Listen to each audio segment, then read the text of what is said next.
Hi guys, Ian living in the Philippines.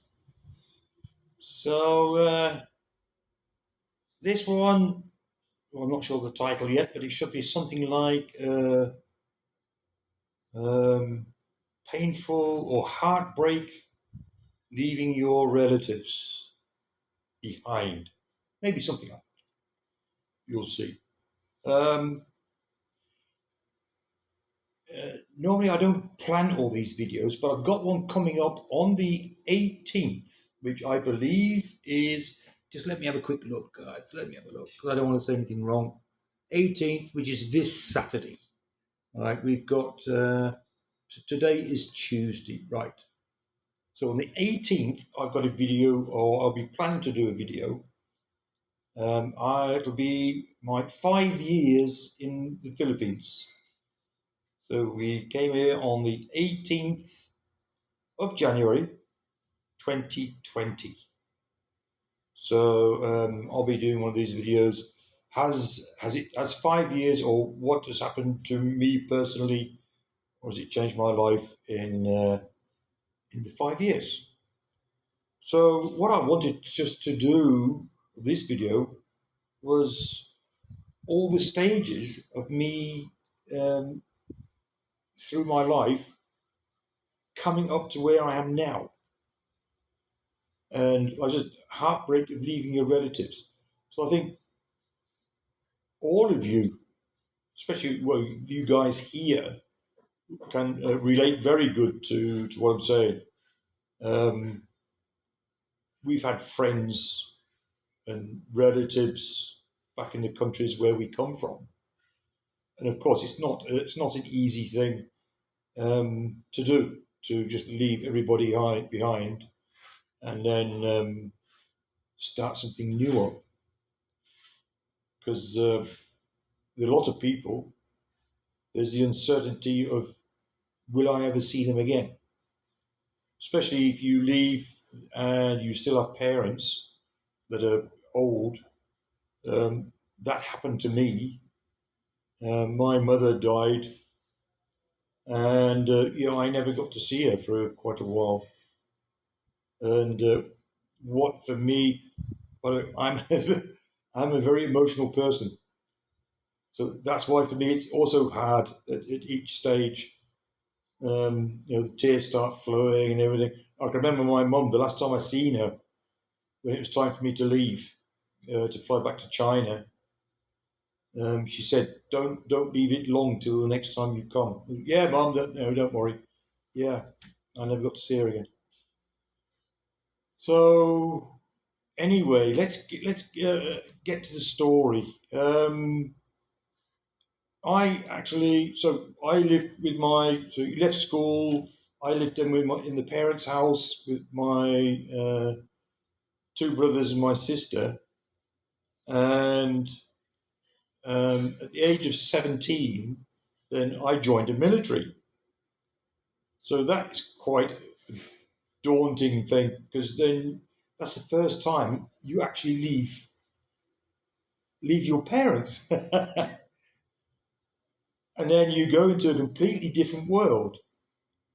So you then. So I remember the first room. So I'd done my soldier training first. So the room that we're in, it's six-man rooms, which isn't bad.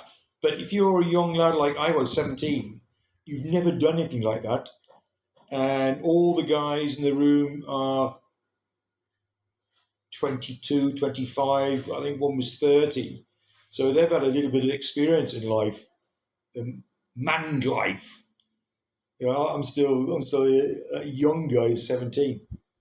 Never smoked, didn't drink alcohol, never had sex. It does it open. Yeah, it's really weird. So that was then the first time I left my parents. Then you go to soldier training, so you have then all the things that happen during soldier. You put through all the things, not like what you see on the TV with Marines or anything, but you've got to do your things and tests and running and exercises and whatnot, and it is stressful. So from a lot of the guys that do start the course, a lot of them are gone because they couldn't deal with the stress or other things, wasn't fit enough or whatever.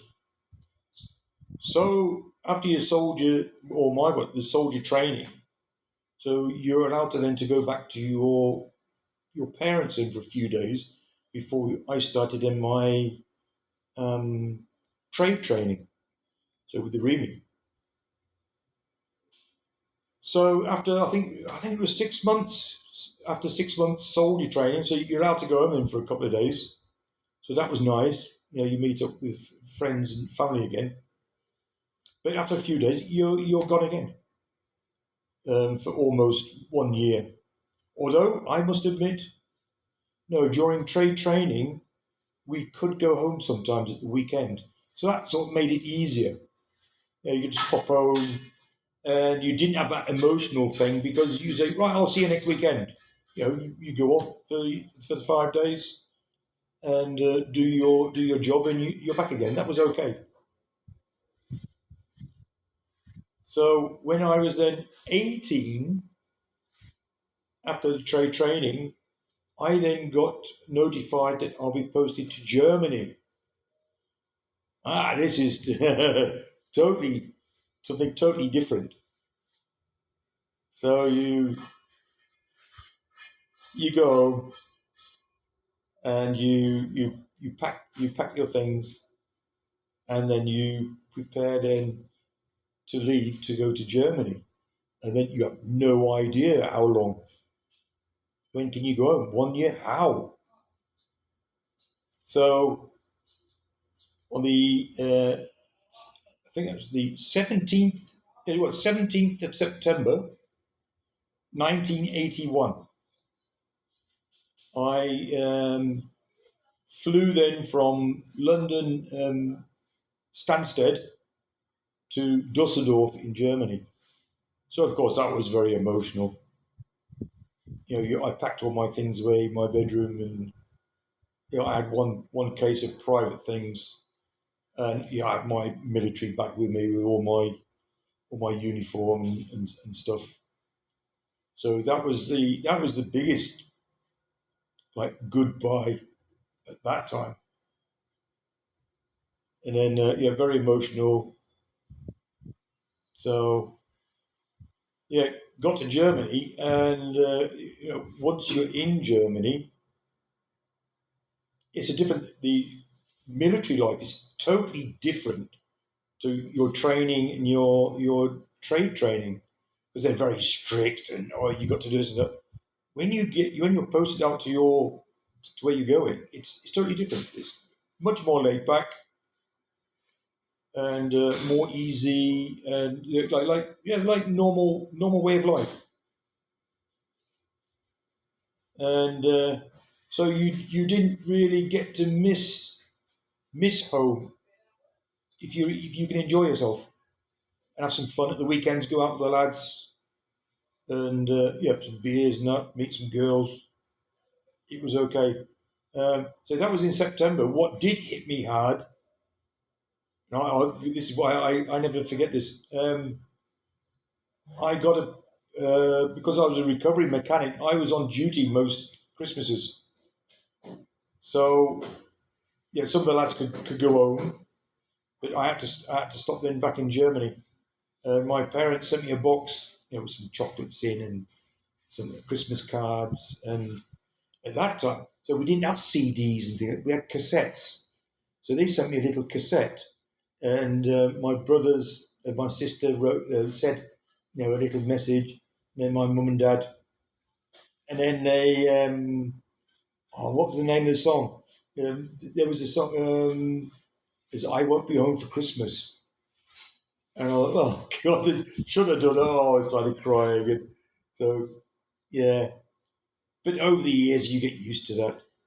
And what we was allowed, so we were allowed, I think it's 3 weeks holiday in a year. And what we always used to do was, of course, not all at the same time. So we used to drive then from Germany, drive through Germany, Holland, Belgium, France, on the ferry over to the UK, and then another 2 hours up to where I live. So it was quite a journey, and we used to do that like once a year, and it's nice to see the family and that. But again, when you leave, even though you get old, it's still like quite emotional.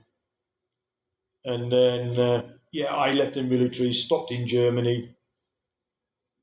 Yeah, I don't know what my family thought about that in England, but yeah, it was clear. I married a German woman. I had all my friends also in Germany, football team and everything. So yeah, so later, instead of driving, we used to then catch the plane because we were me and my now ex-wife. We used to both work, so it was just like a 1 hour flight to England. So even then, it's still. It says your my father died a long time ago, so it's just my mother, and seeing your mother for the first time for a long time, and again not knowing when you'd see her again. So the next time, my big thing was in 2000, or sorry, 2000. I said 2007, 2008, which is then when, after some private issues, I decided to leave Germany and head off to China. So that was terrible. Leaving the kids behind, saying goodbye to them when they went to school, knowing or not knowing when I'd see them again. So that was very hard. And the journey to China, it was terrible. Um, the day the flight was booked, they have a carnival season in Germany, and it was Rosenmontag, and it's where all the carnivals, the trains were full. It was absolute chaos, and I was the only like normal person. And they're all laughing at me. Oh, look at that guy with his suitcase. He's stupid traveling. Got all these clowns and whatever all dressed up. And oh, great! I'll never forget that day. And because of my suitcase was heavy, well, the wheels broke on the suitcase. I pulled my back, and that was injured. And I missed my train to go to the airport, so I ended up having to get a taxi to go to the airport. And you think, oh my god, all these shitty things happening. Um, Not the worst day of my life, but one one of the worst days of my life. Yeah, having to leave everything behind, Europe, so my family in the UK, and then go to China. And yeah, the flight was terrible, and then when you get to the airport in China, so oh, I'm here now. So this is it. This is where my life starts again. And yeah, being so far away then from the family, I suppose if you're working, you don't have much time to actually think about it. It's very similar if you went away on business trips. So you're married, you go away on business trips or whatever, or you go away for a week without your wife. Oh, do you miss me? And well, I'm so busy working and doing things, and because you work and then you're tired, so you get back to the hotel at night, you go to sleep. You don't have really a lot of time to think about it. So yeah, of course I love you, but how can I miss you if I'm so busy? So actually, when I was in China, I was 8 years before I even went back into to Europe. So to see my children and then my mother. So 8 years, I think it's a very long time, and yeah, also very emotional. Seeing them from, especially my children. When I left, they were still children, and when I went back then after 8 years, they were already adults. It was funny because my son says, come on, we'll go out for a drink. And he was 14. I think he was 14 when I left. Think, it sounds really funny. So yeah, so and then from Germany, I flew over then for a couple of days or a week then to see my brother and sister and my mother. So that's then again even more emotional. Again, see my mother because you see how they you always see it in your head the last time you saw her. Then 8 years later, you do see how the hair gets more grey and they get more frail and slowly, and they can't talk as quick as they used to. So that's a bit upsetting as well. Yeah, and then when you leave again, you don't really know when and if you're going to see her again. So yeah, it gets very emotional. Um, anyway, the 12 years I was in China, I've done that a couple of times, and had the children over in China. Also, my mother, and all of them didn't want to leave. They thought it was so good where I was working there, and that makes it then worse again as well because they didn't want to leave. So at the airport, crying their eyes out, and also it's also we don't know when we're going to see each other again.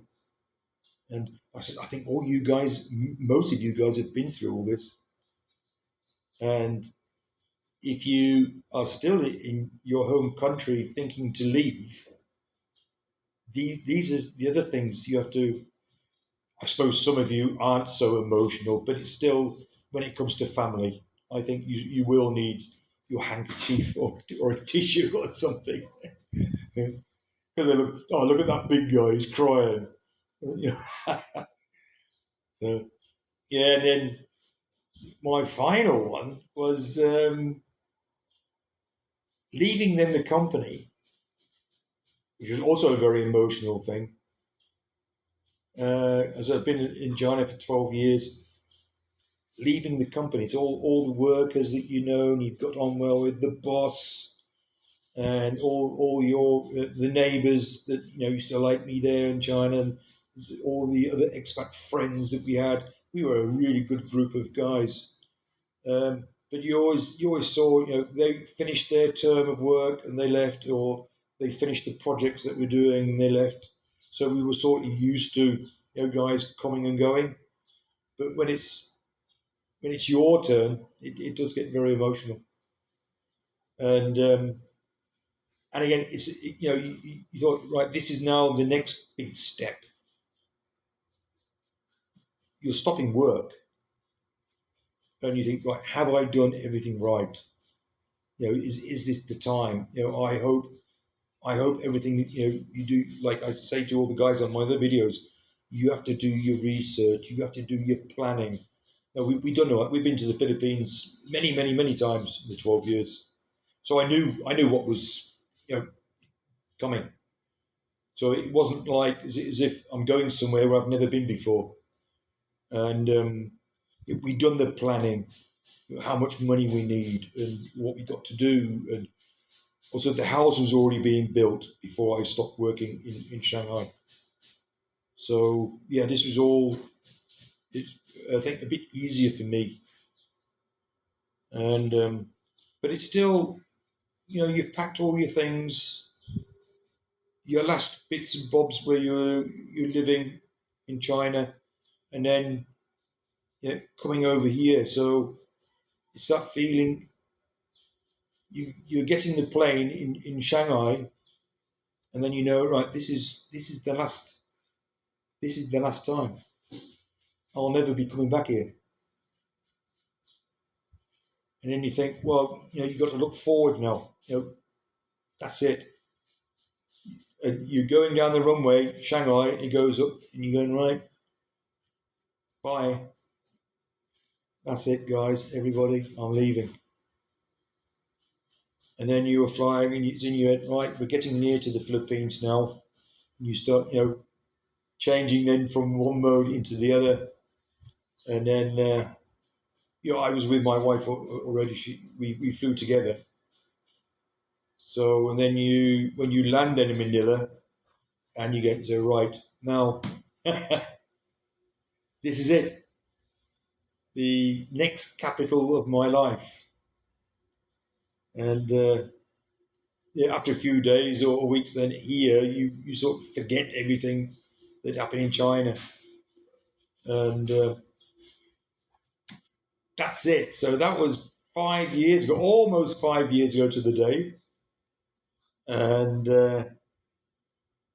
all the emotional steps. And then, so when you get in here, it's a lot better. I haven't been back to Europe since then. Um, I've been trying to get my family to come out here to visit me, but they say they have no time. So I'm not going to spend all my money going out there. So my mother, unfortunately, died 20 just before we moved out here, actually. So I've got my son and my daughter in Germany. Um, they have no time to come out here. I said, well, I could go to them, but they said also they're working and won't be there when I'm there. So what's the point? And I've got no parents. I have a brother and sister still in the UK. Sister, no contact. So there's only my brother. So what am I going to do when I'm there? So either they come here or. So guys, that was just a a look back at my emotional times leaving my friends and family, and finally ended up in the Philippines, which will then come to my next video, which is on, what did I say, Saturday, the 18th. How or has my life changed, positive, negative, or whatever, living in the Philippines 5 years.